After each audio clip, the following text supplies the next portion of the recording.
উম্মুল মুমিনিন মা আয়েশা সিদ্দিকা রাদিয়াল্লাহু তাআলা আনহা বলেন, নবী করিম সাল্লাল্লাহু আলাইহি সাল্লাম যখন কোথাও সফরে বের হওয়ার ইচ্ছা পোষণ করতেন, একাধিক স্ত্রীর মধ্যে ইনসাফ প্রতিষ্ঠিত করার জন্য সফরে তিনি কাকে নিয়ে যাবেন, যদি কোনো প্রকারের যাচাই বাছাই ছাড়া এমনিতেই কাউকে সিলেক্ট করা হয়, স্ত্রীদের মধ্যে ভারসাম্য ঠিক থাকে না, তারা অভিযোগ পেশ করতে পারেন।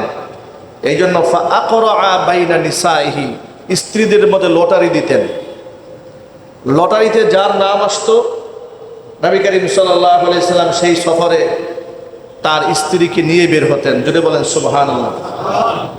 এখানে ছোট্ট করে একটা পরিসংখ্যান কথাটা বলে দিই, টিকা হিসেবে কথাটা মনে রাখবেন। দূর সফরে, লম্বা সফরে বের হলে পরিবার সহ বের হওয়া, এটা নবী করিম সাল্লাল্লাহু আলাইহি সাল্লামের একটা গুরুত্বপূর্ণ সুন্নাহ। আমাদের সমাজের পুরুষদের স্বভাব হচ্ছে আমরা সফরে একা যেতে পছন্দ করি, স্ত্রীকে নিতে পছন্দ করি না। ঠিক কিনা বলেন?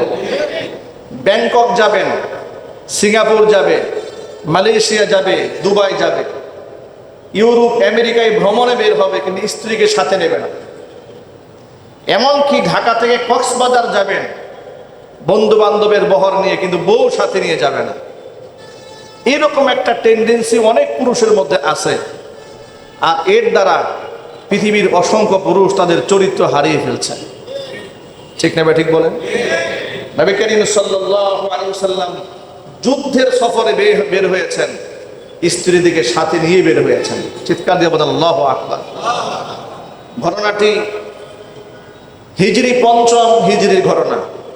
নবী করিম সাল্লাল্লাহু আলাইহি ওয়াসাল্লাম হিজরত করে মদিনাতুল মুনাওয়ারায় যাওয়ার ৫ বছর পরের ঘটনা। ইবনে হাজার আসকালানী রহমাতুল্লাহি আলাইহি এটাকে ৫ম হিজরি বলেই বেশি প্রাধান্য দিয়েছেন। কোন কোন ঐতিহাসিক এবং মুহাদ্দিসরা এটাকে ৬ষ্ঠ হিজরি উল্লেখ করেছেন, কিন্তু ইবনে হাজার আসকালানী রহমাতুল্লাহি আলাইহি খুব জোর করে ৫ম হিজরি কথাই সাব্যস্ত করেছেন। মা আয়েশা রাদিয়াল্লাহু তাআলা আনহা বলেন, বনুল মুস্তালিক যুদ্ধে নবীজি সাল্লাল্লাহু আলাইহি ওয়াসাল্লাম স্ত্রীদের মধ্যে লটারি দিলেন যাওয়ার জন্য, কে সাথে যাবে। তখন লটারিতে যখন নাম উঠানো হলো, সেখানে আমার নাম বের হলো। নবীজি সাল্লাল্লাহু আলাইহি ওয়াসাল্লাম আমাকে নিয়ে বনুল মুস্তালিক যুদ্ধে গমন করলেন। অনেক লম্বা ইতিহাস। সে যুদ্ধে নবীজি সাল্লাল্লাহু আলাইহি ওয়াসাল্লাম বিজয় লাভ করলেন।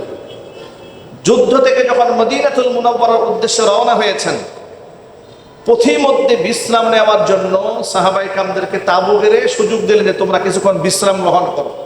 কারণ হলো আরব দেশে, আরব ভূখণ্ডে দিনের বেলায় সফর করা ছিল মারাত্মক কঠিন, প্রচণ্ড তাপমাত্রা, খরতাপ। এই জন্য তৎকালীন যুগে রাতের বেলায় সফর করতে বেশি পছন্দ করতেন।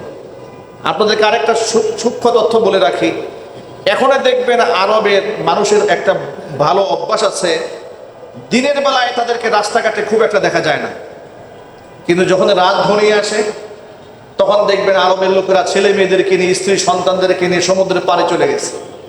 তারা রাস্তায় বের হওয়া শুরু হয়েছে।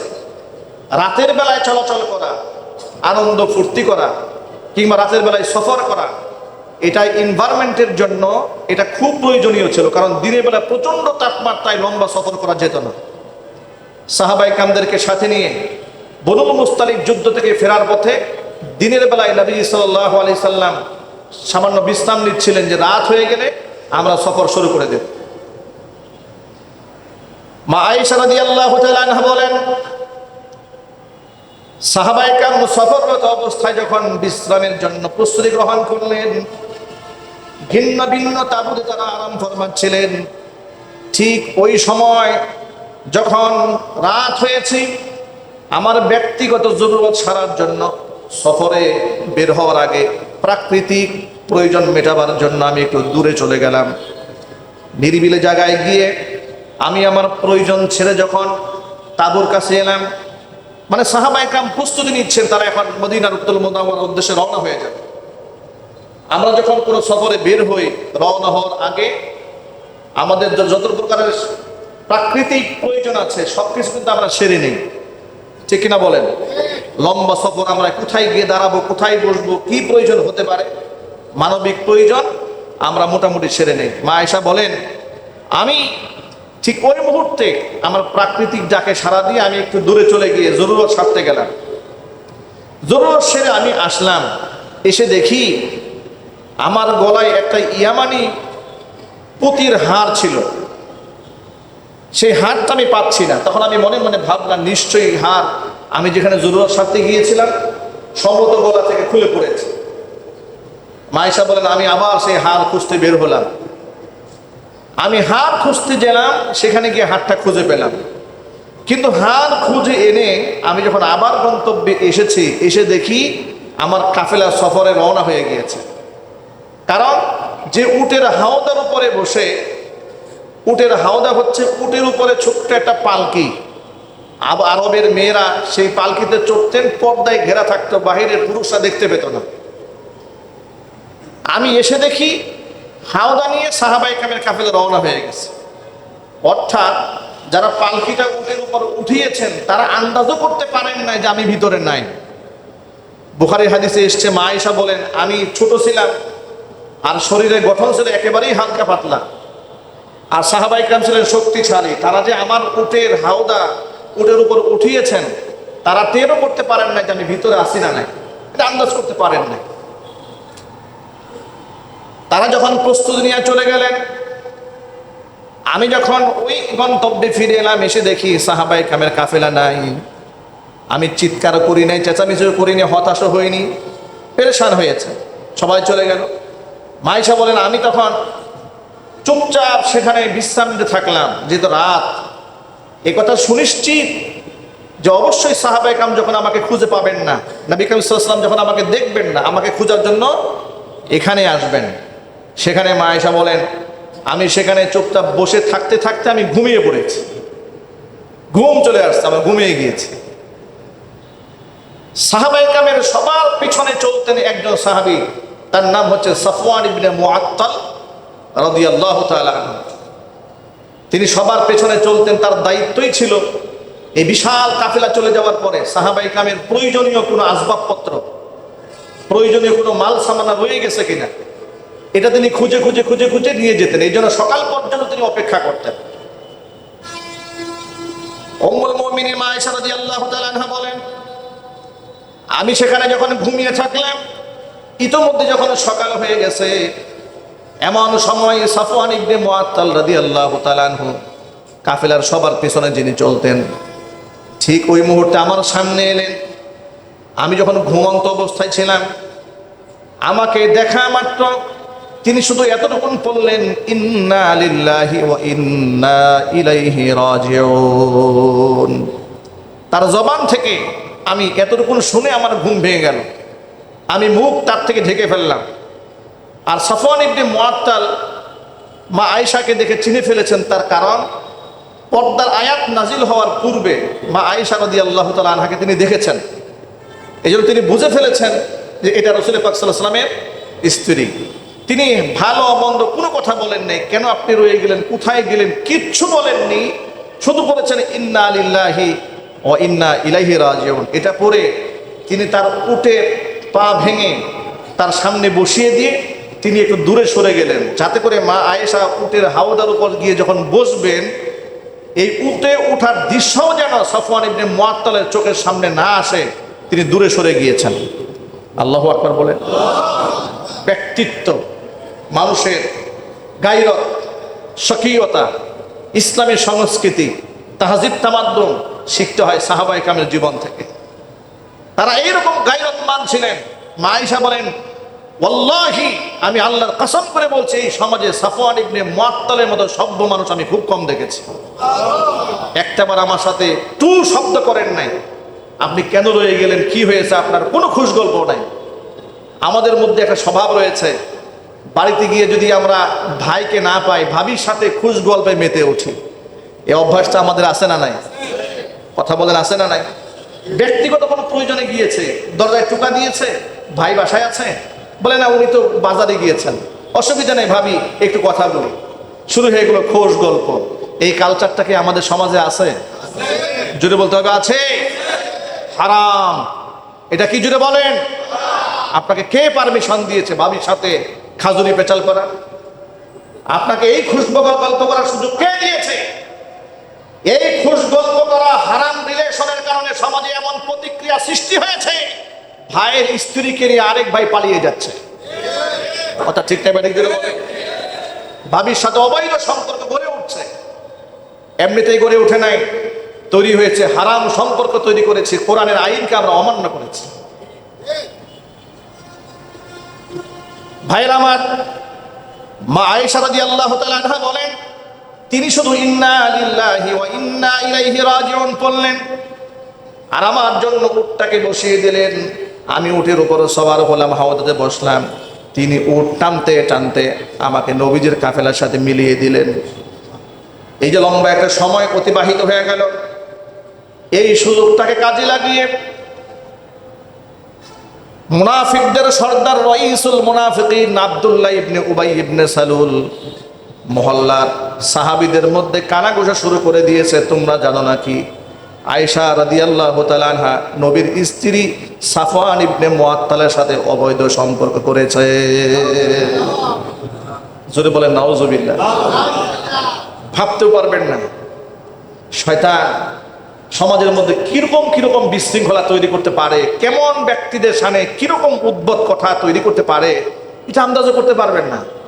আমাদের সমাজের মধ্যে একটা প্রবাদ বাক্য আছে যে যখন কিছু একটা রটে যায়, কিছু একটা ঘটনা যখন রটে, কিছু না কিছু ঘটে, এটা অনেকেই বলে যে কিছু যদি না হয়ে থাকে তাহলে কি উদ্ভট কথা হয়েছে নাকি, কিছু একটা আছে। কিন্তু উম্মুল মুমিনিন আল্লাহর নবীর পবিত্র স্ত্রী,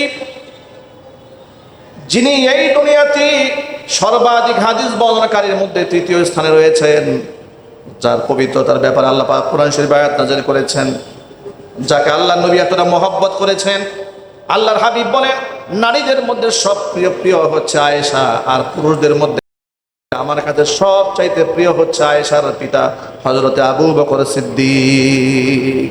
সুবহানাল্লাহ। মা আয়েশা যখন এই সফর থেকে ফিরে এলেন, 1 মাস পর্যন্ত তিনি অসুস্থ থাকলেন। মা আয়েশা বলেন ফাশতাকাইতু শাহরান, আমি পুরো 1 মাস অসুস্থ ছিলাম, আমি ঘর থেকে বের হইনি 1 মাস। আর এই সুযোগে গোটা বাহিরের এই উত্তাল ঢেউ চলছে, সমালোচনার ঢেউ, এই সম্পর্কে আমি কিছুই জানতাম না। কিন্তু 1 মাসের ব্যবধানে মা আয়েশা বলছেন রাসূল পাক সাল্লাল্লাহু আলাইহি ওয়াসাল্লাম আমার ঘরে যাওয়া আসা করতেন, কিন্তু আগের মতো খুব একটা হাসি মুখে কথা বলতেন, খুব একটা সময় কাটাতেন না, কেমন যেন একটা অভিমানের সুরে কথা বলতেন, একটু দূরত্ব বজায় রাখতেন। কিন্তু আমি বুঝতে পারিনি আমার সাথে এটা কেন হচ্ছে, কারণ বাহির সম্পর্কে আমার কোনো ধারণা ছিল না। আমি যখন সুস্থ হলাম, জনৈক মহিলা আমার ঘরে এলো, আমি তার সাথে বাহিরে বের হব, তখন আমি বাইরে এই মহিলার কাছ থেকে শুনতে পেলাম যে বাহিরে এই সমস্ত আলোচনা হচ্ছে আমাকে নিয়ে, অথচ আমি কিছুই জানতাম না। আমার চোখ থেকে অধরে পানি ঝরতে থাকলো, আমি অনেক কান্না করলাম। শেষ পর্যন্ত নবী করিম সাল্লাল্লাহু আলাইহি ওয়াসাল্লাম আমার ঘরে আসলেন, এসে আমাকে বলেন আয়েশা, তুমি যদি কোনো অপরাধ করে থাকো তাহলে তুমি আল্লাহর কাছে তওবা করো, আর যদি তুমি কোনো অপরাধ না করে থাকো আমি আশাবাদী রবের পক্ষ থেকে তোমার পবিত্রতার ফয়সালা আল্লাহর পক্ষ থেকে চলে আসবে। মা আয়েশা রাদিয়াল্লাহু তাআলা আনহা বলছেন রাসূল আমাকে এই কথা যখন বললেন, যদি তুমি অন্যায় করে থাকো তাহলে তুমি আল্লাহর কাছে তওবা করো, এই কথাটা কল্পনা করেন, যদি তুমি করে থাকো তাহলে তওবা করো, এই কথাটা মা আয়েশা রাদিয়াল্লাহু তাআলা আনহার জন্য কত কঠিন, কত মারাত্মক বোঝা হয়ে দাঁড়িয়েছে। আয়েশা রাদিয়াল্লাহু তাআলা আনহা বলেন, এভাবে আমার কাছে যখন আকাশ জমিন ভারী হয়ে উঠল, চতুর্দিকে মুনাফিকরা সমালোচনা করে দিয়েছে, এমনকি মারাত্মক এই অপবাদের মধ্যে সাহাবায়ে কেরামের কিছু কিছু ব্যক্তিরাও তারাও যাচাই বাছাই না করে তারাও এই কথা বলতে শুরু করে দিয়েছেন। অবস্থা এমন মারাত্মক আকার ধারণ করলো, সবাই বলতে শুরু করেছে মা আয়েশা রাদিয়াল্লাহু তাআলা আনহা সাফওয়ান ইবনে মুআত্তালের সাথে অবৈধ সম্পর্ক করেছে। জোরে বলেন নাউজুবিল্লাহ। মুনাফিকরা দলগতভাবে নবী করিম সাল্লাল্লাহু আলাইহি ওয়াসাল্লামের স্ত্রীর উপরে এত বড় জঘন্য একটা অপবাদ রটনা করেছে। আল্লাহ নবী সাল্লাল্লাহু আলাইহি ওয়াসাল্লাম অপেক্ষায় থাকলেন আল্লাহর পক্ষ থেকে কোনো ফয়সালা আসবে। এই প্রেক্ষিতে সূরা নূরের আল্লাহ তাআলা 11 নম্বর আয়াত নাযিল করে বললেন, ইন্নাল্লাযীনা জাউ বিল ইফকি উসবাতুম মিনকুম লা তাহসাবুহু শাররান লাকুম বাল হুয়া খায়রুল লাকুম লিকুল্লি ইমরিইম মিনহুম মাকতাসাবা মিনাল ইসমি ওয়াল্লাযী তাওয়াল্লা কিবরাহু মিনহুম লাহু আযাবুন আযীম। আমার আল্লাহ পাক বলেন, ইন্নাল্লাযীনা জাউ বিল ইফকি উসবাতুম মিনকুম, নিশ্চয় যারা এই মারাত্মক অপবাদের রটনা যারা রটিয়েছে সেটা কোনো ব্যক্তি নয়, একক ব্যক্তি নয়। উসবাতুম মিনকুম, তোমাদের মধ্য থেকে একটা দল এই কাজটা করেছে, সংঘবদ্ধ দল এই অপবাদ রটনা করেছে। লা তাহসাবুহু শাররান লাকুম, এটা তোমরা নিজেদের জন্য খারাপ মনে করো না। বাল হুয়া খায়রুল লাকুম, বরং এটা তোমাদের জন্য কল্যাণকর হয়েছে। কারণ কি, শোনো, লিকুল্লি ইমরিইম মিনহুম মাকতাসাবা মিনাল ইসমি, যারা এই অপবাদ রটনা করেছে এই পাপের প্রত্যেকের একটা অংশ তাদের আমলনামায় জমা হয়েছে। ওয়াল্লাযী তাওয়াল্লা কিবরাহু মিনহুম, তাদের মধ্যে যে এই কাজের নেতৃত্ব দিয়েছে, লাহু আযাবুন আযীম, তার জন্য রয়েছে মারাত্মক শাস্তির ব্যবস্থা। আল্লাহর পক্ষ থেকে আল্লাহ তাআলা সূরা নূরের 11 নম্বর আয়াত থেকে ধারাবাহিকভাবে সূরা নূরের 20 নম্বর আয়াত, এতগুলো আয়াত মা আয়েশা রাদিয়াল্লাহু তাআলা আনহার সম্মানার্থে আল্লাহ নাযিল করেছেন। সুবহানাল্লাহ বলবেন না? শুধুমাত্র এখানে মা আয়েশার প্রশংসাই করা হয়নি, ইমামদারদেরকে অনেকগুলো শিক্ষা দেওয়া হয়েছে। সেই শিক্ষাগুলো কি দেখেন, আল্লাহ পাক বলছেন, আল্লাহ পাক বললেন, লাউলা ইয সামি'তুমুহু যান্নাল মুমিনুনা ওয়াল মুমিনাতু বিআনফুসিহিম খায়রা ওয়া ক্বালু হাযা ইফকুম মুবিন। তোমরা যখন পরস্পর এই কথাটা শুনতে পেলে, যখন তোমাদের কানে এরকম একটা অপবাদের আওয়াজ পেলে আয়েশা রাদিয়াল্লাহু তাআলা আনহার ব্যাপারে, তখন কেন জান্নাল মুমিনুনা ওয়াল মুমিনাতু বিআনফুসিহিম খায়রা, মুমিন পুরুষ এবং মুমিন নারীরা নিজেদের ব্যাপারে ভালো ধারণা কেন করলো না? কেন তারা ভালো ধারণা না করে খারাপ ধারণা করলো? কেন তারা এই কথা বললো না, হাযা ইফকুম মুবিন, এটা একটা মারাত্মক অপবাদ, এই কথাটা কেন বললো না?